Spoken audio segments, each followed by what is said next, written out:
Bienvenue dans Rencontre avec et merci d'avoir accepté l'invitation pour parler de manipulation.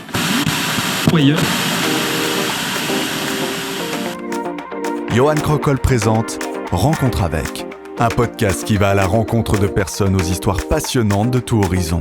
Rencontre avec, c'est à retrouver 2 fois par mois sur les plateformes de streaming et sur rencontre-avec.ch. Alors ne manquez pas ces rencontres et abonnez-vous dès maintenant. Rencontre avec, présenté par Johan Crocol, la nouvelle saison à découvrir dès maintenant sur vos plateformes de streaming préférées. Salut Daniel. Salut Johan. Bienvenue dans ce dernier épisode de Rencontre avec. Pour terminer en beauté cette deuxième saison, je me suis dit qu'on va quand même un peu le fêter dignement. Parce que tu es syndic de la ville de Nyon, président du Paléo, tu es aussi président d'Opus One, si je me souviens bien. C'est tout juste. C'est tout juste. La liste est longue, je pense qu'on pourra en parler pendant des heures. Première question qui me vient un peu à l'esprit, si tu avais un mot pour décrire les différentes casquettes que tu portes, ce serait lequel ? Multitâche, multifonction, polyvalence. J'avais dit une fois que j'étais bon à rien mais prêt à tout. En fait, je suis un peu un généraliste, je suis pas un spécialiste dans un domaine. Je suis pas un spécialiste de musique, je suis pas un spécialiste de concepts architecturaux, je suis pas un spécialiste de la communication. Enfin, j'ai vraiment appris de manière assez empirique de développer le projet du Paléo Festival. Et puis, ce que je dirais, c'est que j'ai un intérêt pour beaucoup de choses. Je suis curieux, intéressé, avec une approche prioritairement positive des choses, mais que je suis par contre entouré de spécialistes ou de gens extrêmement compétents dans plein de domaines. C'est ce qui me permet de jouer un peu le chef d'orchestre, notamment pour l'organisation du Paléo Festival. Et puis justement, on va se pencher vraiment sur le festival qui va commencer dans quelques semaines. Bon, le tournage de l'épisode, on l'a fait quelques semaines avant. Mais comment est-ce que le projet du Paléo il est né ? Bon, c'est une longue histoire. Le premier concert que j'avais organisé, c'est le 12 mars 1973, donc ça fait 51 ans. En fait, j'étais animateur au centre de loisirs de Nyon, qui était une maison de jeunes qui avait été imaginée par la municipalité de l'époque pour essayer de répondre à une attente de la jeunesse lyonnaise qui trouvait qu'il n'y avait pas grand-chose à faire dans notre belle ville, sans quoi ils avaient parfaitement raison. Et puis, moi, j'avais fini mon apprentissage de mécanicien électricien et je débutais mes études d'ingénieur. Et puis là, ça m'a permis, d'abord, j'étais bénévole et c'était vraiment intéressant comme animateur bénévole. Puis ensuite, j'étais animateur salarié à mi-temps. C'était 1000 francs par mois et ça me permettait de financer mes études d'ingénieur. Et puis, le but, c'était de s'occuper de jeunes qui avaient, je dirais, entre 13 et 17 ans, 18 ans, qui souvent étaient en situation un peu de rupture, soit avec leur famille, soit avec l'école, ou en tout cas, ils n'étaient pas très motivés par rapport à un certain nombre de projets, parce qu'ils n'étaient pas... Enfin, dans l'adolescence, on est toujours un peu en questionnement. Et puis là, le but, c'était qu'on puisse leur proposer des activités. Il y avait toutes sortes d'activités. Ça allait des activités sportives, comme une initiation à la voile, à la plongée sous-marine, au hockey sur glace, mais aussi aux jeux d'échecs, à d'autres types de jeux de société. Moi, je m'occupais de la musique, ça veut dire que j'étais pas musicien, mais j'achetais les disques et je m'occupais du bar. Et le bar, avec des boissons sans alcool, permettait d'encaisser un peu d'argent. Et avec le bénéfice, je pouvais acheter régulièrement des disques. J'avais réussi à me faire offrir une chaîne stéréo de bonne qualité pour pouvoir passer ces disques. Et puis, on avait aussi un laboratoire photo, on avait un atelier de sérigraphie, on avait un labo de son, ça veut dire qui était tout équipé pour faire des enregistrements de musique. On était relativement bien équipés, pas avec des moyens très importants, mais bien équipés. Et puis, l'activité avec ces jeunes était très positive, parce que justement, on voyait qu'il y avait un intérêt de la part des jeunes de Nyon de participer à quelque chose. Et puis là, j'ai proposé un jour d'organiser un concert. Et puis l'intérêt, c'était que tout le monde participe. C'est-à-dire que toutes les tâches qui étaient liées à l'organisation d'un concert, moi j'avais 19 ans, j'avais encore jamais organisé de concert avant, quoi. Et il fallait que tout le monde participe. Et comment est-ce que puis, toi, tu as réussi à attirer les gens pour qu'ils participent à organiser le concert avec toi? Alors, en fait, c'était une opportunité. C'est tout d'un coup le Folk Club de Vieux-Lausanne qui nous a dit, nous on fait venir un groupe de country, de bluegrass plutôt, français, des Parisiens. Et est-ce que vous ne voudriez pas, vous, organiser un concert à Nyon? Et c'était un peu cette proposition qui a déclenché l'initiative. Et puis, après, j'ai dit, voilà, on va organiser un concert, qui c'est qui est d'accord de faire quelque chose? Et puis, là, il y a vraiment un bel enthousiasme de la part de tous les jeunes du Centre des loisirs. Et on a réussi à organiser ce concert avec un joli succès, genre 55 billets vendus à 3 francs. Mais pour nous, c'était OK, ça faisait partie du projet. Et puis là, j'ai vu vraiment qu'il y avait des étoiles dans les yeux des jeunes. Et ils étaient hyper motivés, même pour des tâches relativement ingrates. Et si bien qu'après, ils m'ont dit, mais il faut qu'on en fasse d'autres, c'est génial d'organiser des concerts, il faut faire d'autres choses. On l'avait fait à la salle de la Colombière. Et puis après, on a décidé d'en organiser un certain nombre d'autres, soit parfois même dans le centre des loisirs, mais aussi au théâtre de l'Escalier. Et c'est comme ça qu'est née, quelque temps après, l'association Folk Club de l'Escalier, parce qu'il y avait des membres du conseil communal qui trouvaient que c'était pas normal qu'on se lance dans l'activité de concert alors que c'était pas prévu dans la vocation de départ du centre des loisirs. Donc finalement, cette intervention au conseil communal pour dire qu'est-ce que c'est que cette histoire, ça m'a incité à créer juridiquement une entité différente et c'était le début de l'aventure de Paléo. Et puis, si on compare au début du Paléo, de ce que tu nous as raconté là à aujourd'hui, est-ce que tu t'es dit à cette époque-là que tu voulais vraiment avoir un festival qui prenait autant d'ampleur que maintenant? En fait, le festival, il n'est pas né de tout de suite. D'abord, on a décidé d'organiser un certain nombre de concerts. Puis, on avait le théâtre de l'Escalier, qui était un théâtre de 54 places, où on faisait un certain nombre de concerts. Puis, malheureusement, on s'est fait mettre à la porte au bout d'un moment, parce qu'on faisait pas mal la fête aussi, et puis les voisins trouvaient que ça faisait quand même du bruit. On avait fait toutes sortes de choses, y compris du jazz, du théâtre, des musiques du monde, du folk, bien entendu. Et voilà, on a dû interrompre ça. Et puis, en fait, ce qu'on cherchait à l'époque, c'était plutôt un club. C'est-à-dire, on voulait trouver un local où on aurait pu créer un club où il y aurait eu 3 ou 4 fois par semaine des concerts, puis que ça soit un lieu de rendez-vous. Et l'idée, c'était que même si les groupes ne sont pas connus, ou les artistes, les musiciens, chanteuses, tout ce qu'on veut, n'étaient pas connus, les gens seraient venus parce que le lien social aurait été important.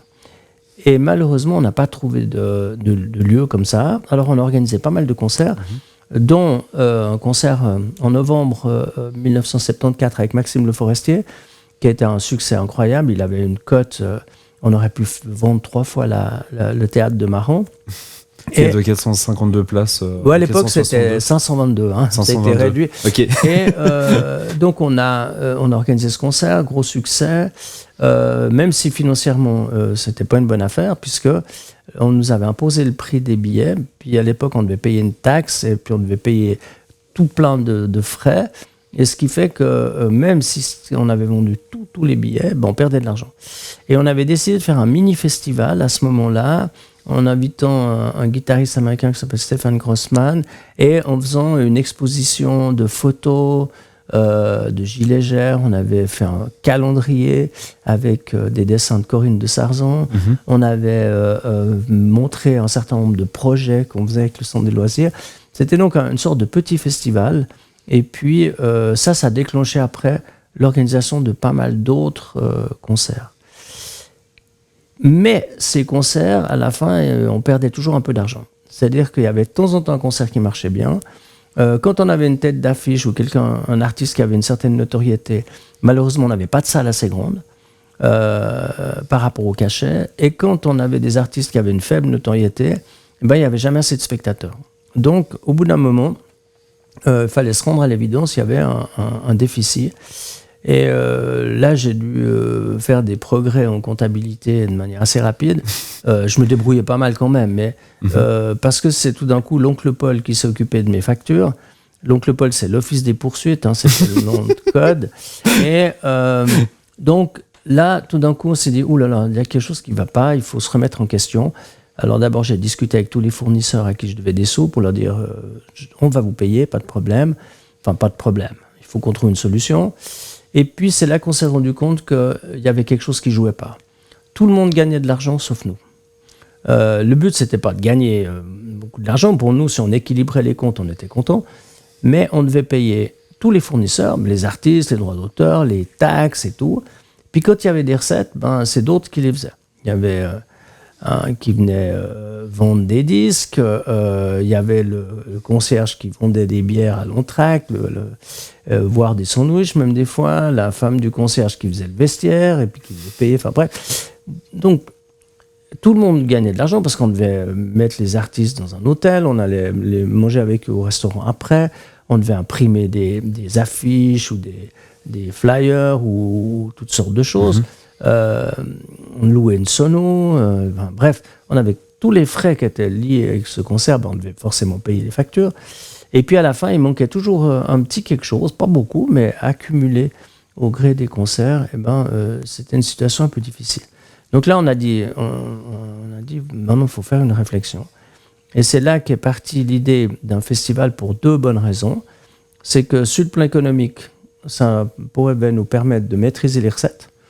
Et puis, évidemment, en faisant 12 concerts en 3 jours, par exemple, on n'a pas 12 fois la location d'un sono, on n'a pas 12 fois un certain nombre de frais. Et puis, avec le même budget de promotion que pour 12 concerts, on peut faire beaucoup, beaucoup plus de publicité. Donc, on est parti dans cette idée que, sur le plan économique, ça nous permettait certaines économies et ça nous permettait de maîtriser les recettes. C'est nous qui allions, dans ce cas-là, pouvoir opérer le bar, par exemple, et on sait qu'il y a une marge sur les boissons qui n'est pas inintéressante. D'ailleurs, dans le projet de club, c'était un des éléments qui était important. L'autre, sur le plan artistique, c'est que ça nous permettait de programmer des têtes d'affiche et de programmer des groupes découvertes. Les têtes d'affiche jouant le rôle de locomotive, ce qui attirait le public. Ouais. Et puis, les groupes qui étaient beaucoup moins connus, dont des groupes locaux, des groupes vraiment découverts, allaient pouvoir jouer devant un nombreux public. Donc, c'est comme ça qu'est partie l'idée du festival. On s'est dit, on va d'abord le faire assez petit. Enfin, petit, c'est quand même pas mal à la salle communale de Nyon. On fait une édition. Dans une autre idée, c'était combien de personnes ? On a fait 1500 personnes en 3 jours. Okay. Donc, c'était pas mal. On était très, très contents du résultat. Et puis, c'était du 2 au 4 avril 1976. Donc voilà, ça fait juste 50 ans. Et puis, là, on s'est dit, il faisait vraiment un très beau début d'avril. Il y avait du soleil et tout. On avait des concerts depuis 2 heures l'après-midi. Et puis là, on s'est dit, il faut vraiment essayer de le faire à l'extérieur. Il faut qu'on trouve une solution pour aller organiser un festival en plein air. Et c'est là qu'est partie l'idée d'aller à Colovray. L'idée à Colovray, puis après Colovray, quand il y avait une histoire aussi par rapport au terrain, que vous êtes après déplacé à Las. Alors, on a organisé le premier concert, les premiers concerts, le premier festival en 1977, en juillet, à Colovray. Ça a été un succès qui a dépassé nos attentes. On a fait 16 500 spectateurs. Nous, on en espérait 12 000. Donc, on était hyper contents. Ça nous a permis de payer nos dettes, d'ailleurs, ce qui était vraiment possible. On était tous bénévoles. Moi, j'avais 22 ans et demi au premier concert, au premier festival, je veux dire. Ouais. Donc, voilà, il fallait... on avait tout plein de copains, tout le monde bénévole, mais avec un engagement incroyable.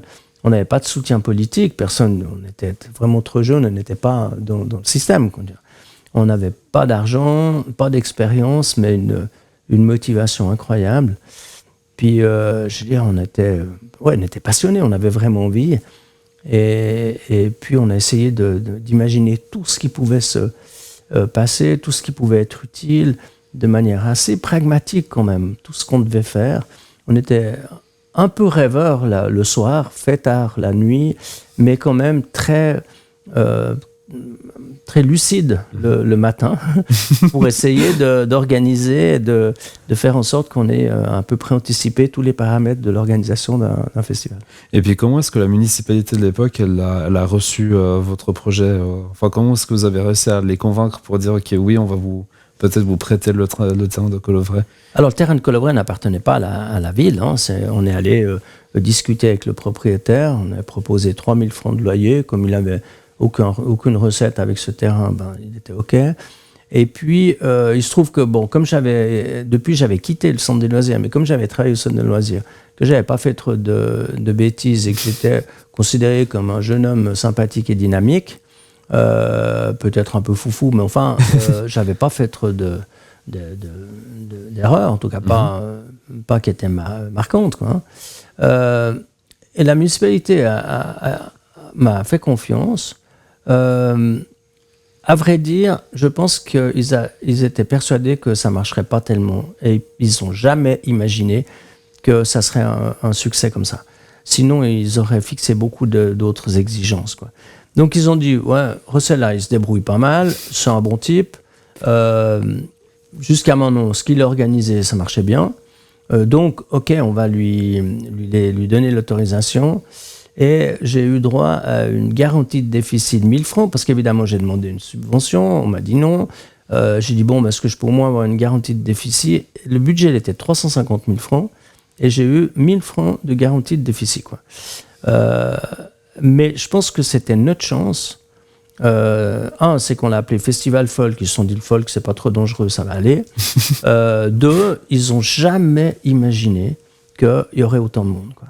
Et quand ils ont vu tous les gens qui arrivaient dans la ville, donc on a eu, le samedi, on avait 5000 personnes, quoi, hein. Tout d'un coup, ils se sont dit, oh là là, et à Nyon, personne n'avait jamais vu un truc pareil, quoi. Donc, tout d'un coup, la municipalité a pris conscience que venait de naître un événement qui était beaucoup plus important que ce qu'ils avaient imaginé. Et puis, il faut qu'on parle, bien évidemment, d'un concert en particulier. Je pense que ça va te faire un peu grincer des dents. Si je te parle du 28 juillet 2000, est-ce que ça t'évoque quelque chose déjà? Bon, là, on passe de 77 à 2000. Entre-temps, il y a eu toutes les bagarres pour garder le terrain de Colovray. Ça, c'était compliqué. Parce qu'au bout de quelques années, il y avait une bagarre avec le voisin, le propriétaire voisin qui voulait racheter la parcelle de Colovray. La ville, malheureusement, la municipalité n'a pas voulu acheter ce terrain alors qu'on aurait pu l'acheter. Il y a eu 2 possibilités de l'acheter. C'était une fois à 3 millions, une fois à 4 millions et demi. Je pense que ça aurait été la meilleure affaire que la ville de Nyon aurait pu faire, de racheter ce terrain de Colovray. Mais voilà, il n'y a pas eu cette opportunité. Ce qui fait qu'on a dû étudier toutes sortes de variantes pour déménager. Et finalement, on a pu trouver un terrain après avoir étudié beaucoup d'autres variantes, dont un à Vic, pas loin du Bois de Chêne, qui a été un échec dans ce transfert. Et finalement, on a pu avoir la possibilité d'aller à Las, sur la partie nyonnaise, donc la partie historique de Las. Donc il y a eu quand même pas mal de choses avec, en 1994, où on a eu un agrandissement pas mal du terrain. Le déménagement était vraiment très angoissant parce qu'on se disait, mais est-ce que ça va... Est-ce que le public va adhérer? Ouais. Pour nous, le terrain de Colovray, il était idéal, jamais on voulait déménager.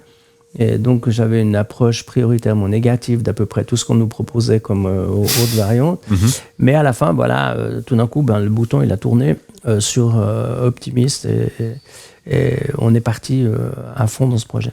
Donc ça, c'était en 1990.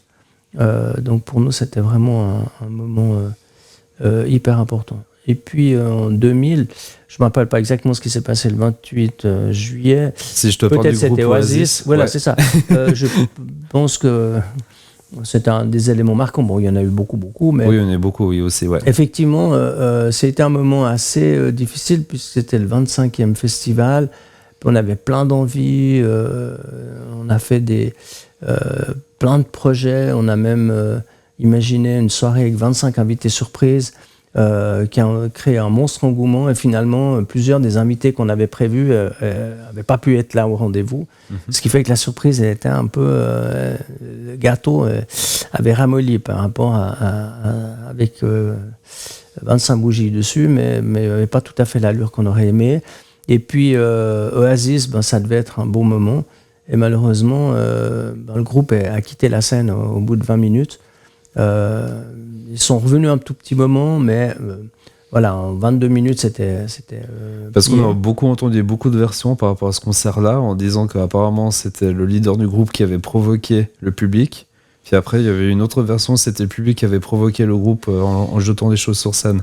Ouais, alors en fait, ce qui se passe, c'est que les Gallagher étaient assez provocateurs et les Anglais n'aimaient pas beaucoup ça. Je ne pense pas que dans le public nyonnais, il y avait des gens qui s'étaient préparés à ça. Par contre, ce qu'on a su après, parce que ça s'est passé dans plusieurs concerts d'Oasis, c'est que comme ils avaient dégommé un certain nombre d'autres groupes anglais, il y a des anti-fans, c'est-à-dire des fans d'autres groupes qui n'aimaient pas Oasis, qui allaient au concert et qui savaient que les Gallagher détestaient qu'on leur envoie quelque chose sur scène. Donc ils leur envoyaient des pièces de monnaie et des briquets, rien de bien dramatique.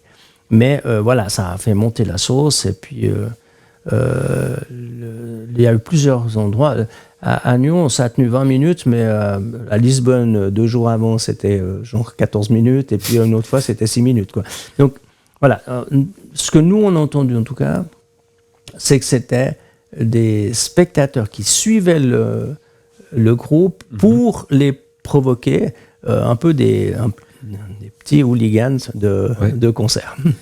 Et puis après, c'est surtout qu'en fait, pour les faire rapatrier à l'aéroport de Genève, si je m'en souviens bien, ils ont fait appel à l'ambassade anglaise pour qu'ils puissent quitter Nyon.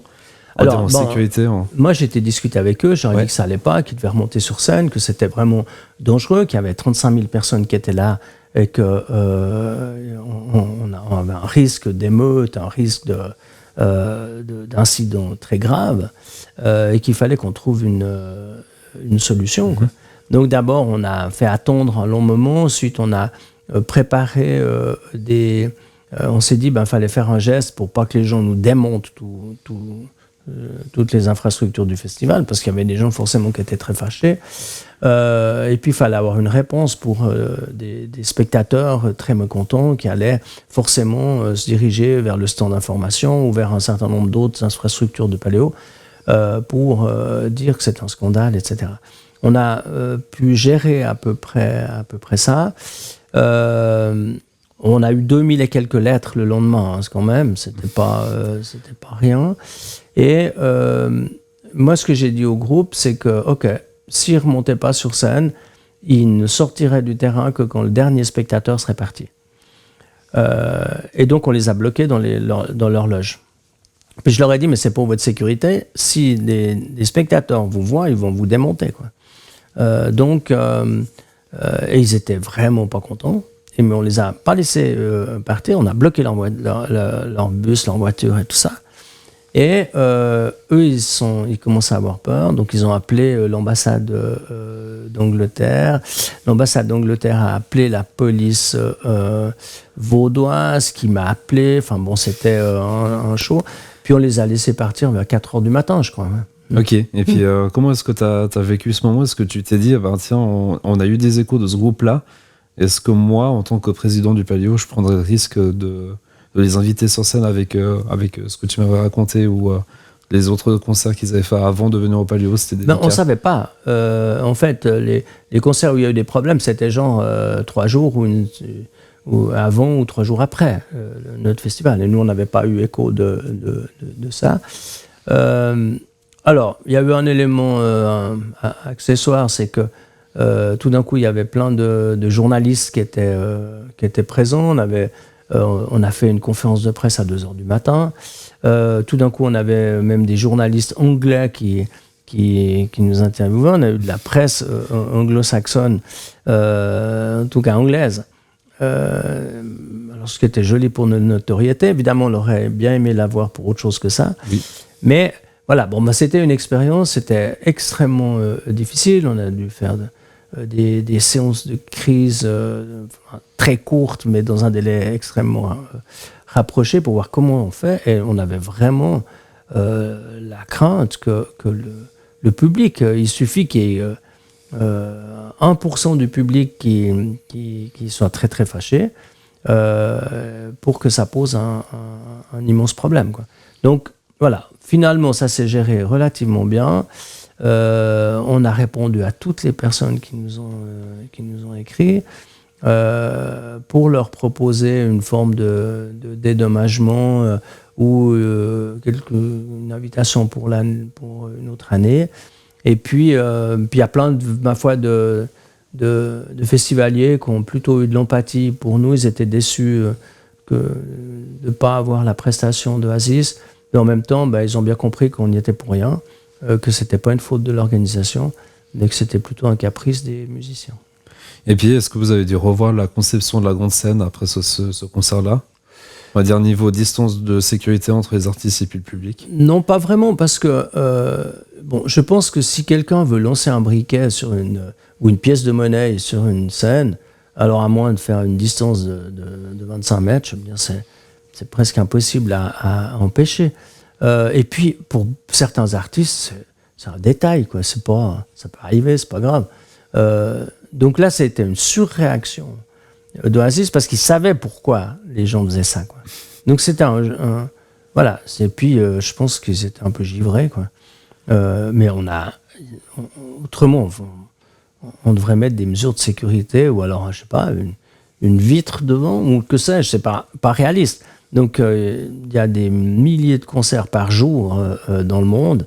Et puis il y en a aucun qui est habituellement annulé parce qu'il y a quelques pièces de monnaie qui arrivent sur la scène, quoi. Et puis, est-ce que tu as eu un autre moment marquant, mis à part, on va dire, celui d'Oasis qui était un peu un moment marquant négatif ? Est-ce que tu aurais d'autres moments marquants, mais on va dire plus côté positif ? Il y en a eu beaucoup par chance. Je dirais, presque à chaque festival, il y a un ou deux concerts exceptionnels. On a eu, je sais pas, en 2019, l'annulation de Chaka Ponk à la dernière minute. Le groupe était présent, ils étaient dans les loges, ils étaient là, prêts à jouer, hein. Et puis la chanteuse était malade et c'était impossible qu'elle joue. Puis là, on a réussi à organiser avec Stéphane Eicher, qui a vraiment super bien joué le jeu. On a réussi à organiser un concert avec tout plein d'artistes qui étaient sur le terrain. Lui, il a même appelé d'autres artistes pour qu'ils puissent venir. Donc là, on a eu un concert qui n'était absolument pas prévu et qui était un super moment d'émotion. Mais il y en a eu d'autres, hein, avec Paul Simon. Aussi. Ouais, Paul Simon, c'était où il y avait de la pluie, le concert a été interrompu. Neil Young, où il y a eu un orage. Et puis, dans une chanson mythique qui parle d'un orage, il y a l'orage, et il a fait durer la chanson 25 minutes, Like a Hurricane. Ouais. Et c'était un truc complètement fou, quoi. On a eu un nombre incroyable, là. Il faudrait passer toute la soirée pour raconter tous ces moments. Il y a eu Charles Trenet, il y a eu John Baez à Colovray, qui ont été des moments avec une émotion incroyable. Je sais pas, il y a eu le premier concert classique où on a fait le Requiem de Mozart, où tout d'un coup il y a eu une réaction du public qui était avec beaucoup d'émotions, quoi. Il y a eu plein de moments assez extraordinaires. Et puis on va revenir un peu sur la programmation de cette année qui semble être plus transversale par rapport à 2023 et 2022. Pourquoi ce choix ? Alors ce qu'il faut savoir, c'est que la programmation, elle se fait un peu comme un menu avec, entre guillemets, les produits du marché, quoi. Ça veut dire qu'il faut que les artistes soient disponibles et qu'ils soient en tournée, qui ne soient pas à l'autre bout du monde, qui ne soient pas en studio, qui ne soient pas, que sais-je, dans un autre engagement. Donc, voilà, on avait après un certain choix. On a décidé, depuis 2-3 ans, d'être quand même attentif à offrir des spectacles et donc des artistes qui touchent notre public le plus jeune, parce qu'il ne faut pas que notre programmation elle vieillisse en même temps que nous. Bien sûr qu'au début, nous, on faisait que des artistes qui nous plaisaient à nous, puis on espérait qu'il y ait assez de gens qui partagent les mêmes plaisirs, les mêmes affinités que nous. Et puis, au fil des ans, on a élargi. On a 5500 bénévoles de toutes les générations. Et puis, on a un public de tous les âges. On est un festival multigénérationnel et un festival généraliste. Donc, l'idée, on n'est pas un festival qui est spécialisé dans le rap, spécialisé dans la musique électronique, spécialisé dans le rock ou dans le country ou dans je ne sais pas quoi. On propose toutes sortes de concerts. Et puis l'idée, c'était de proposer des concerts aussi pour tous nos spectateurs qui ont, je dirais, entre 15 et 25 ans ou entre 25 et 35 ans, quoi. Et qui n'ont pas forcément les mêmes goûts que ceux qui ont 40 à 60 ou plus de 60, quoi. Donc c'est assez logique qu'on ait des artistes comme ça. Et puis on a quand même un phénomène, on a plus de tribus qu'il y a quelques années. Il y a quelques années, on avait un certain nombre d'artistes assez fédérateurs qui plaisaient à plusieurs générations. D'ailleurs, là, il n'y a qu'à voir la durée de vie de groupes. Je ne parle même pas des Rolling Stones, mais je ne sais pas, U2 ou quelques autres, qui durent depuis très longtemps et qui touchent un public de plusieurs générations. Maintenant, on a un peu moins ça. On a quand même certaines tribus, en plus avec le rap qui, à la fois en France et dans beaucoup d'autres pays, a une influence très forte et attire beaucoup de spectateurs plus jeunes, même si ça fait 30 ans qu'on avait fait le premier concert de rap à l'As. Donc voilà, ma foi, cette année, voilà, c'était un petit peu l'équilibre qu'on a essayé de trouver. On a 2-3 légendes, peut-être moins ou pas assez pour le regard de certains. Par contre, on a beaucoup d'artistes qui intéressent un public, je dirais, de 15 à 35 ans. Et la preuve, c'est que nos billets ont été vendus dans un temps record. En 21 minutes, on a vendu tous nos billets. Donc, et puis, bien sûr qu'on a quelques journalistes qui étaient un peu critiques. Je dis, on peut rajeunir notre public avec une programmation qui les touche, mais on ne peut pas rajeunir des journalistes qui regardent depuis très longtemps avec leur schéma de pensée l'évolution musicale. Et puis, est-ce que le cachet des artistes peut être un frein pour programmer, on va dire, certains artistes au Palio aussi? Bon, c'est une évidence, hein. Je prenais la comparaison du cuisinier qui va faire ses courses pour faire un buffet avec toutes sortes de choses. À un moment, s'il y a des produits qui sont peut-être très bons mais hors de prix, c'est pas réaliste. Donc nous, on veut respecter notre budget. On a une approche aussi par rapport au prix du billet. Nous, on se dit quel est le prix que le spectateur est d'accord de payer pour vivre cette expérience du festival, avec à la fois de la musique, des bons concerts, des concerts en tout genre, mais aussi une dimension sociale, aussi une qualité d'accueil, une offre de nourriture et de boissons qui soit intéressante. Et on pense que le prix qu'on propose aujourd'hui est correct. Alors qu'une autre méthode, c'est on engage un artiste, puis après on regarde le cachet, comment on fait pour le payer, et puis on ajuste le prix des billets en tenant compte de la folie du cachet, quoi. Et nous, on n'était pas du tout d'accord de travailler sur ce principe. Donc, on veut respecter nos budgets, il en va de la pérennité du festival. Par conséquent, il y a certains artistes où on dit non. Et puis, est-ce qu'auparavant, il y avait des artistes que toi, tu savais plus dire oui, puis que maintenant, on va dire que c'est non parce qu'à cause de leur cachet qui a explosé pour toi? Ah oui, mais c'est clair. Il y a des artistes qui étaient accessibles dans des festivals, mais il y a 10 ans facilement, même il y a 5-6 ans avant le Covid, Et puis aujourd'hui, c'est des artistes qui vont dans des stades parce qu'ils peuvent gagner beaucoup plus d'argent dans un stade, parce qu'ils font des billets beaucoup plus chers. Et puis ce sont les seuls, il n'y a pas d'autres artistes. Nous, on a une vingtaine d'artistes qui sont sur les 8 scènes du festival, sans compter les déambulations et toutes sortes d'autres les animations qui vont avec, ouais. Et puis on a un nombre impressionnant d'infrastructures qui sont créées, y compris des installations artistiques. Dans un stade, le stade il existe déjà, les toilettes elles existent déjà, on arrive avec 50, 80 ou 100 camions, on installe la scène, on couvre le truc avec un confort rudimentaire, mais des prix très élevés, et ce qui fait que c'est une vraie opération financière menée d'ailleurs souvent avec des multinationales du spectacle. Et puis l'objectif, il est clair, c'est gagner le maximum d'argent. Puis comment est-ce que tu vois l'avenir du palio maintenant, avec l'évolution des cachets, peut-être des critiques aussi, on va dire des journalistes qui disent ouais, mais en fait palio c'est pas aussi pertinent qu'il y a quelques années en arrière. Comment est-ce que tu vois tout ça pour l'avenir ? D'abord, les journalistes, ils achètent pas leurs billets, hein. Donc ça, c'est pas un gros problème. Et puis pour nous, la sanction, c'est est-ce que les spectateurs achètent leurs billets. En général, après le festival, tout le monde trouve que la programmation était excellente. Mais des fois, il y a des critiques parce que, je ne veux pas accabler les journalistes, mais ils ne connaissent pas les artistes qu'on a programmés. C'est pas dans leur spectre, quoi. Par contre, c'est des artistes qui vont avoir un énorme succès. Quand on a programmé Rosalia, au moment où on a décidé de programmer Rosalia, je pense qu'il n'y a presque personne qui savait qui c'était, quoi. Et tout d'un coup, après le festival, ou juste avant le festival, alors il y avait une monstre notoriété, et puis tout le monde disait « Ah, c'est génial, il y a Rosalia à Paléo ». Mais X mois avant, les gens ne savaient pas vraiment qui c'était, quoi. Et quand vous avez négocié le contrat, c'était il y a combien de temps en arrière par rapport à tout ça ?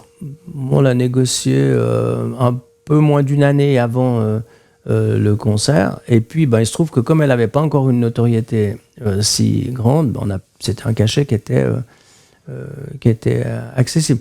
Donc l'avenir du festival, moi je le vois très bien. D'abord, on a la chance, c'est qu'on a un public qui se renouvelle et un public fidèle. Ça veut dire qu'on a vraiment des gens qui viennent, qui sont très fidèles à notre festival, qui viennent longtemps et puis qui ont l'impression, le jour où ils prennent leur retraite de spectateurs du festival, c'est ma foi, ils ont fait leur temps. Mais on a un renouvellement chaque année, plein de jeunes de 12 à 18 ans viennent pour la première fois au festival et vivent une expérience qui fait qu'ils ont envie de revenir. Et puis on a une autre chance, c'est qu'il y a une dimension sociale de l'événement qui est très forte. C'est pas juste un concert et puis une bière, un kebab ou un sandwich, ou je sais pas, qui sont souvent très chers, et une bière tiède et un sandwich pas très bon. Non, nous on essaye d'offrir une qualité d'accueil, et il y a une dimension sociale. C'est un festival où les gens ils se rencontrent, ils ont du plaisir. Il y a les concerts, puis il y a tout ce qu'il y a autour des concerts. C'est pas une suite de concerts, c'est vraiment une expérience globale et complète. Et je suis très confiant parce que cette expérience, avec des vrais amis et pas des amis virtuels sur Instagram, Facebook ou autre, ces rencontres avec des vrais amis, elle n'est pas téléchargeable. Ça veut dire qu'on doit être sur place pour la vivre. Donc, je suis très confiant dans l'avenir d'un festival comme le nôtre. On n'est pas les seuls. Je pense qu'il y a d'autres festivals qui ont une belle identité, qui soignent leur public, qui font que c'est bien plus qu'une suite de concerts. Je pense que ce sont des festivals qui ont de l'avenir. On arrive gentiment au défi que je donne à tous mes invités pour la dernière de cette deuxième saison de Rencontre Avec, où en gros je vais te poser une série de questions qui n'ont strictement aucun lien les uns par rapport aux autres, et ton but à toi c'est d'en répondre un maximum. Je te rassure, ça va bien se passer. Si tu pêches sur une question, je pense que ça va être très très intéressant d'avoir ta réaction. Est-ce que tu es prêt ? Allons-y. Et c'est parti avec la musique. Si tu devais vivre comme un personnage de Disney, lequel choisirais-tu ? Le lion. Préfères-tu les livres physiques ou électroniques ? Physique. À ton expression favorite ? Je Je sais pas. Tous les autres doivent savoir. J'évite de radoter, mais peut-être que je le fais sans le savoir. Quel est le super pouvoir voudrais-tu avoir ou savoir? La clé du coffre pour la ville. Qu'est-ce que tu aimerais accomplir en une seule journée? Je sais pas. En une seule journée. Bon, si c'était la dernière, évidemment que ça serait différent que si c'en est une parmi tant d'autres. Un peu de sport, de la gastronomie, de la dégustation de vin, une rencontre avec des amis, un moment festif et des belles émotions. Et puis le plus bel endroit où t'es allé? Ça, c'est une question très difficile parce Québec, que tu voyages beaucoup. Moi, j'aime beaucoup le Québec. C'est clair que j'ai un souvenir d'un voyage au Pérou aussi qui était très marquant. Il y a des endroits magnifiques dans presque tous les pays du monde. Mais en Suisse, on a quand même la chance. Il y a des endroits vraiment assez extraordinaires. Et puis, quelle est ta plus grande qualité? Alors là, j'allais en tout cas pas dire que c'est ma grande modestie.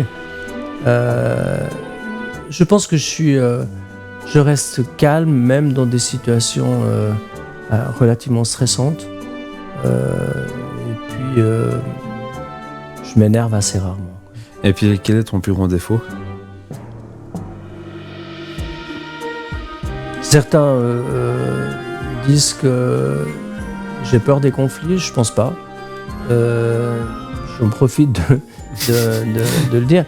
En fait, moi, je préfère n'être pas impulsif et je préfère donner du temps pour qu'on essaye de trouver une situation consensuelle et éviter d'aller trop vite parce que le temps qu'on a gagné à prendre une décision rapide, on le perd pour la mise en œuvre de la décision où on peut fâcher définitivement des gens. Or, je pense qu'il faut jamais mettre la personne qui est en face de soi dans une situation où elle n'a plus rien à perdre. Donc, c'est bien mieux de rechercher, quitte à avoir un peu de patience, une solution qui évite la guerre. Donc, même si ça va moins vite, ça vaut la peine de prendre du temps. Quoi. Et puis, il y a quand même une question que moi, ça me tente toujours la curiosité de la poser. C'est une chanson que tu n'avoues pas d'avoir dans ta playlist. Ce serait laquelle? Que toi, tu adores écouter, mais que tu ne veux pas en fait avouer aux autres alors, de l'écouter. J'ai aucune honte à écouter tout. Moi, je peux écouter toutes les chansons. Même, on me reprochait des fois d'écouter Isabelle Boulay, c'est une Québécoise, et je trouve qu'elle a une très belle voix. Et voilà, à l'époque, il n'était pas de bon ton d'aimer Céline Dion, ou il y a des moments où il n'était pas de bon ton d'aimer Johnny Hallyday, par exemple. Hein. Puis tout d'un coup, les médias font que cet artiste devient fréquentable. Moi, j'ai aucune honte, j'ai aucune a priori par rapport aux artistes. Ma foi, chacun essaye de faire ce qu'il peut, chacune essaye d'être plus ou moins provocatrice dans certaines circonstances pour se faire connaître. Il y a des rappeurs qui ont, je veux dire, une conduite qui est digne d'un prix Nobel de la paix. Moi, je les écoute sans a priori, après avec plus ou moins de plaisir, par contre. Et puis, on va se pencher sur une autre de tes casquettes, c'est celle d'être syndic de la ville de Nyon, qui est comme la 4e ville vaudoise, si je ne me trompe pas. Je vais quand même poser la question un peu naïvement. En gros, être syndic pour une commune comme celle de Nyon, c'est quoi? C'est une assez grosse responsabilité quand même. C'est y penser le matin, y penser toute la journée, y penser le soir, même si je ne suis pas à plein temps, hein, je fais d'autres choses, mais il y a forcément, on est dedans. Hein. C'est pas un job où on a un horaire, puis on doit y penser très fort au moment où on commence, puis on arrête d'y penser quand on s'en va. Non, il y a tout le temps des choses. Et puis, ce qu'il faut nuancer, c'est que la ville de Nyon est quand même, d'abord, c'est une aventure collective, c'est qu'on est 7 à la municipalité, qu'on doit aussi tenir compte de l'avis du conseil communal qui a des prérogatives importantes pour la gestion de la ville Et puis, on a une administration avec des chefs de service, avec des cadres. On a 400 personnes qui sont employées selon notre règlement, plus un certain nombre de personnes qui sont auxiliaires. Ça veut dire qu'elles n'ont pas tout à fait le même statut que les autres. Donc, on a quand même une administration avec beaucoup, beaucoup de compétences. Donc, une responsabilité très importante parce qu'évidemment, il faut que le travail soit bien organisé. Mais si j'ai un rôle de leader par rapport, c'est normal, c'est ce qui est prévu pour le rôle du syndic, qui doit, de par la loi, avoir un œil sur l'entier de l'administration et faire respecter les lois et un certain nombre d'autres règles. On a la chance quand même d'avoir des gens vraiment très compétents dans toutes sortes de domaines, et ce qui fait que c'est quand même une expérience assez fascinante. Et puis si on compare tes rôles de ce que tu fais au Paléo à ceux de la ville de Nyon, est-ce qu'on peut dire qu'il y a quand même quelques aspects qui sont similaires? Par exemple, que tu dois négocier, que tu dois signer des contrats, que tu dois te représenter devant les médias, puis alors, mener une équipe. Il y a des rôles similaires et il y en a qui sont assez différents. Ce qui est similaire, c'est qu'on a des projets et on doit répondre à des gens. Et quand on travaille à la fois avec des gens, avec des budgets, avec des délais, il y a plein de règles qui sont les mêmes. Alors après, ce qui est un peu différent, c'est qu'en politique, il y a des partis, alors que dans l'organisation de Paléo, tout le monde a envie de faire exactement le même festival. Exactement, je ne dis pas. Il y a des gens qui ont plus de sensibilité. Il y aura toujours quelqu'un qui va avoir un avis différent. Ils vont avoir un peu des avis différents, mais on sait exactement quel festival on veut faire. On n'a pas une tribu qui aimerait organiser un festival de métal, une autre un festival que de rap, l'autre un festival que de country ou que sais-je, quoi. Tout le monde a envie de faire le même festival avec des nuances, bien sûr, mais on n'a pas un système de partis qui ont des sensibilités assez différentes sur les objectifs. Donc ça, c'est quand même un peu plus simple. Il y a un autre, c'est qu'une ville, elle doit être exemplaire. Exemplaire à peu près dans tout. Il y a des attentes très, très fortes. Paléo, on souhaite être exemplaire, mais on n'a pas le même spectre. On n'est pas obligé d'être exemplaire dans autant de domaines différents que différents. Ville. Oui. Et on n'a pas des attentes aussi variées et différentes de la part de nos spectateurs qui choisissent de venir au festival. S'ils n'aiment pas notre festival, ils ne viennent pas. Alors que quand les gens habitent une ville, ma foi, ils habitent là et ils ont des attentes qui sont parfois paradoxales. Et c'est assez difficile de contenter tout le monde, mais ça fait partie du défi du rôle d'un membre de la municipalité, par exemple. Et puis, ça ressemble à quoi une journée type en étant syndic de la ville de Nyon? Alors pour moi, elle varie quand même d'une journée à l'autre, puisque par exemple le mardi, je suis essentiellement à Paléo, mais je regarde quand même qu'est-ce qui se passe. Et une fois par mois, le mardi, je vais rencontrer les chefs de service. Mais autrement, le lundi, c'est que la ville. Ça commence à 7h le matin. Et par exemple, lundi passé, il y avait une séance du conseil communal, ça finit à 23h. Puis demain matin, tu te réveilles très tôt pour être prêt pour Paléo. Par contre, je me suis permis un match de tennis à 11h le matin et avant un lunch assez rapide. Donc j'ai par chance une petite pause qui permet un peu un équilibre. Mais si je décompte ce moment, de 7h le matin à 23h, c'est que des séances. Y compris une séance de la municipalité qui commence à 14h et qui finit, dans le cas précis, c'était à peu près à 18h des poussières, et puis ensuite une séance du conseil communal, après un rapide repas, parce que c'est important de prendre le temps de manger aussi. De manger.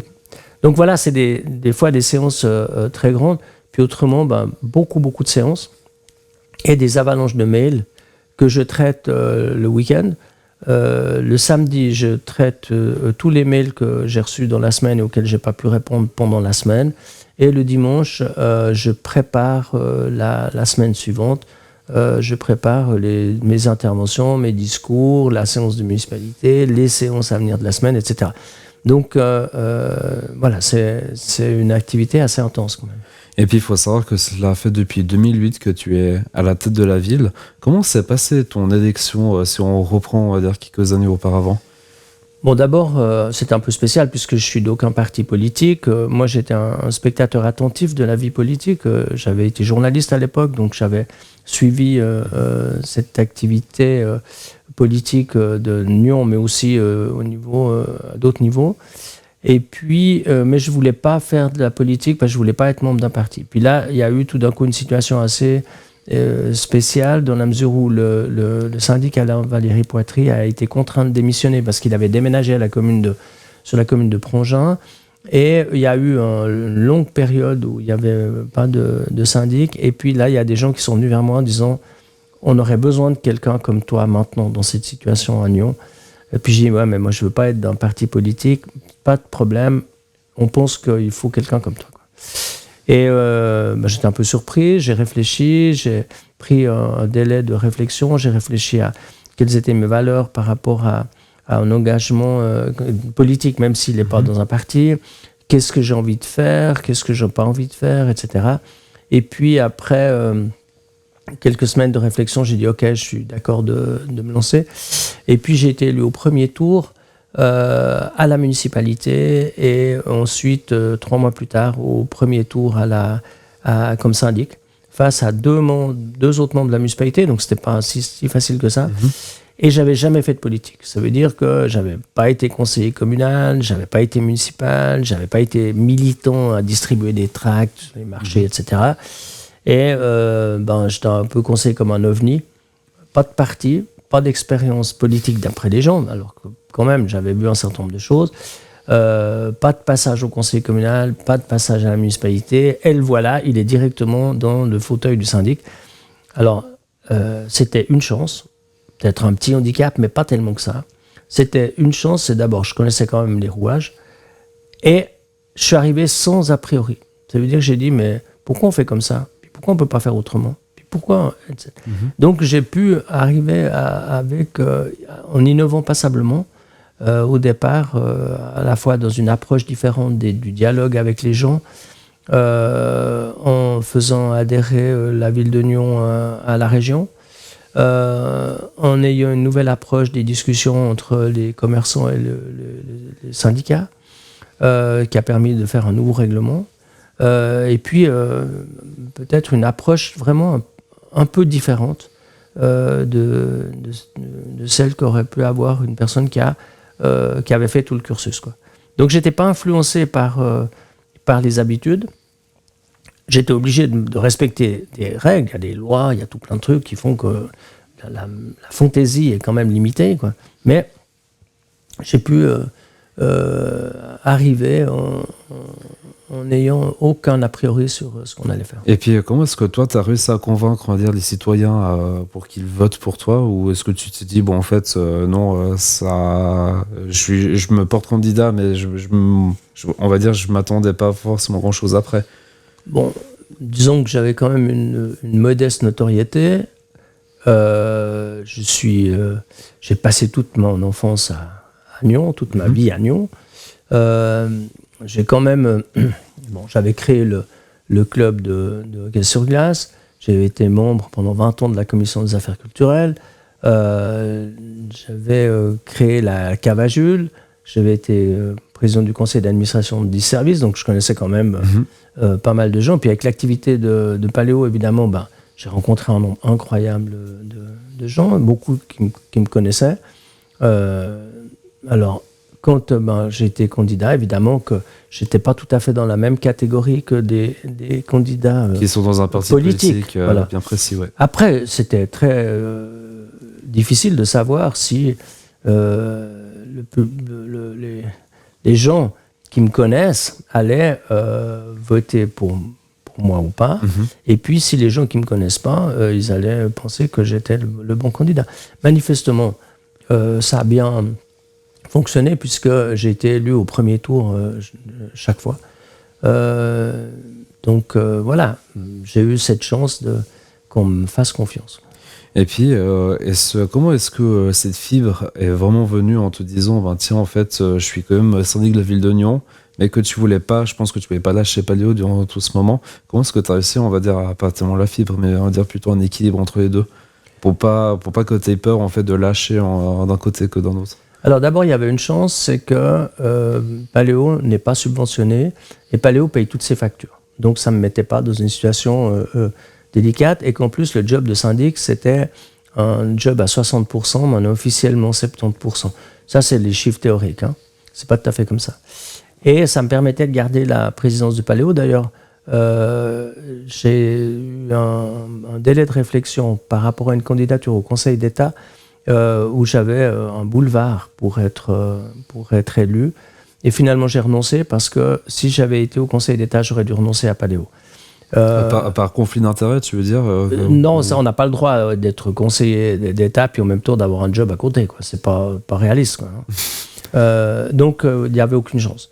Et j'ai préféré rester à Nyon et en gardant Paléo plutôt que d'aller à Lausanne. Quoi. Et puis, si on revient un peu sur ton passé à toi, ça ressemblait quoi à Daniel quand il était tout petit? Alors tout petit, je sais pas, mais quand j'étais jeune, ben, j'avais plein d'énergie pour faire plein de choses. J'adorais le sport. J'étais quand même relativement indiscipliné, un peu rebelle. Et puis, j'avais plein d'idées, plein d'envies, plein d'énergie. En tout cas, j'étais assez créatif de la vie de mes parents et de mes profs. Quoi. Et puis, qu'est-ce que tu voudrais dire au Daniel il y a 20 ans en arrière, à celui qui est en face de moi aujourd'hui? Alors, c'est une situation difficile. On fait toujours des erreurs et ou des maladresses. Si je suis moins impulsif aujourd'hui, c'est pas parce que j'étais une nature comme ça depuis le début. Hein. C'est parce que j'ai fait quelques erreurs, j'ai blessé des gens par des remarques maladroites ou parce que j'ai voulu aller trop vite dans certaines décisions. J'ai appris de ça et je me suis dit que j'allais faire autrement. Sur ce que j'ai fait depuis 20 ans, c'est-à-dire juste après la période d'Expo, qui était une période assez incroyable, même si j'ai le goût de l'autocritique, j'ai pas le sentiment que je devrais changer grand-chose. Je pourrais repasser l'histoire puis dire bon, bah, ça c'est des erreurs, où là tu as dépensé une énergie qui est disproportionnée par rapport aux chances de résultat, et si tu avais étudié ça un peu mieux, tu n'aurais peut-être pas fait les choses ainsi. Quoi. Mais c'est difficile d'abord, le film, on ne peut pas le rembobiner. Hein. En tout cas, on ne peut pas le tourner différemment. Donc voilà, je n'ai pas l'impression qu'il y a beaucoup de choses que je changerais. Quoi.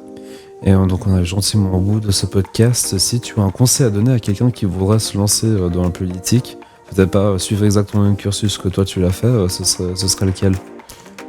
Alors je pense que faire la même chose que moi, c'est presque impossible. Je veux dire, il y a peu de situations où quelqu'un pourrait débarquer comme ça, sans expérience politique, puis sans avoir fait un peu un chemin en tout cas pour une ville comme Nyon, ça me semble quand même assez difficile.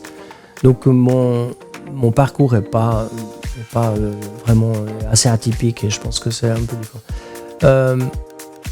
En fait, ce qu'il faut essentiellement, c'est d'avoir l'humilité de savoir ce qu'on ne sait pas et d'essayer de comprendre ce qu'on ne sait pas. Quelqu'un qui admet qu'il ne connaît pas un sujet, il n'est jamais dangereux. Les plus dangereux, c'est ceux qui croient qu'ils savent et qui essayent d'expliquer aux autres comment il faut faire. Il y a des gens, ils ont fait 3 cours de samaritain et ils pensent qu'ils sont docteurs et qu'ils pourraient être directeurs d'hôpital. Et ça marche pas. Donc, je pense que le plus important, c'est de ne pas avoir peur de dire ça, je sais pas. Et il faut que je me renseigne, il faut que je demande, il faut que j'essaye de comprendre. Et ça, c'est probablement la plus grande qualité qu'on pourrait attendre de quelqu'un qui se lance dans la politique. Merci beaucoup Daniel d'être venu, puis de passer un peu de temps avec moi pour finaliser cette 2e saison de Rencontre avec. Merci Yann. Nous voilà déjà au terme de ce dernier épisode de la saison 2. C'est un réel plaisir d'avoir produit cette émission. Donc bien évidemment que tous les profils, vous pouvez directement les retrouver sur tous les réseaux sociaux.